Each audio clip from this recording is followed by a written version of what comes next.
তো সবাই কেমন আছো? আশা করছি অনেক ভালো আছো। তো আজকে আবার একটা নতুন ভিডিওতে তোমাদের সবাইকে ওয়েলকাম। আর আজকে আমার বাড়িতে আমার বান্ধবী এসছে।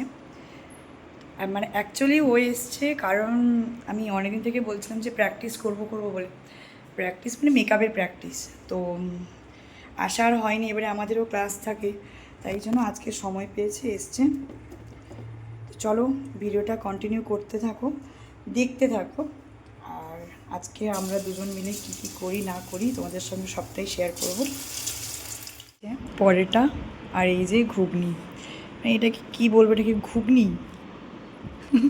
আধা জল আর মটর। আর এই যে আমি ওর জন্য পেঁয়াজি ভেজে রেখেছিলাম আর ও মুড়ি খাচ্ছে। আর এই যে কথা বলছে, সব কাজ হেল্প করে দিয়েছে ও। দেখো সব কিছু কাটাকুটি করে দিয়েছে। এই যে আজকে একদম সিম্পলভাবে রান্নাবান্না করব, মাংসের ঝোল বানাবো, আর এটা হচ্ছে কুঁদরি আর আলু ভাজা করব। আজ আমরা দুজন না ঠিক দু জায়ের মতোই কাজগুলো করছি, মানে ও কাটাকুটি করে দিয়েছে আর ও বলছে যে দিব্যা তুই আজকেই রান্নাবান্না কর, আমি একটু আরাম করে খাবো। একটা কথা কি, যে কেউ একটা রান্না করে দিলে খুবই ভালো লাগে, তাই না? 12:30 বেজে গেছে, আমি জানি না কখন রান্নাবান্না করব।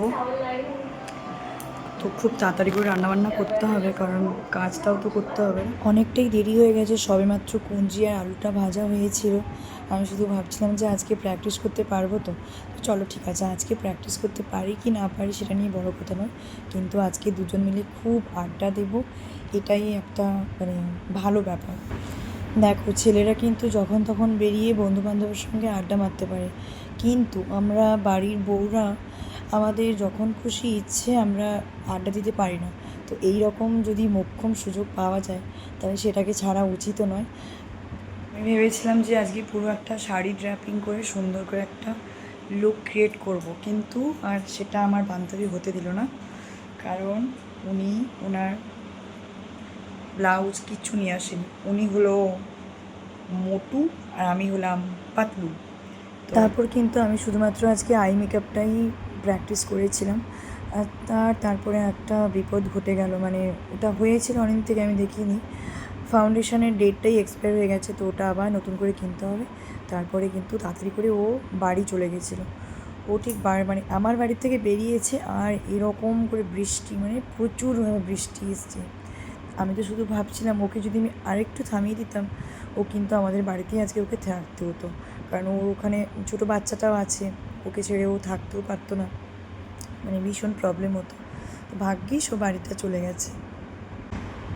তারপরেই হলো একটা ধুমধুমার কাণ্ড, বাড়িতে এলো আমাদের সাপ।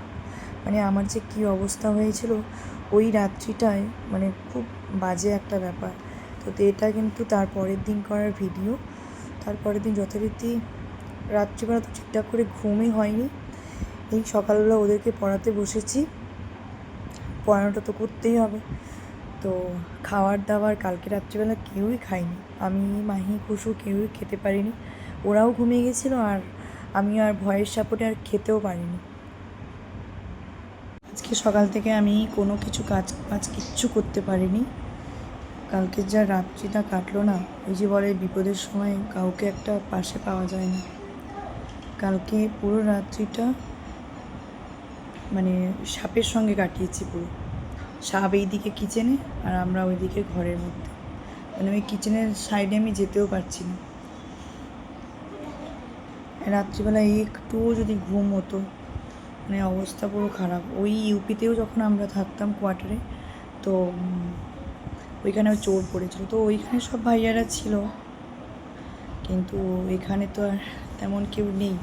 একজন দাদা এসেছিলো, সাপটাকে তাড়িয়ে দিয়ে গেছিলো, কিন্তু সে আমাদের ঘরের মধ্যেই ঢুকে গেছিলো। আর আমি বারবার ওই দিকে কেন দেখছি বলতে, ওই দিকে ঢুকে বসে আছে।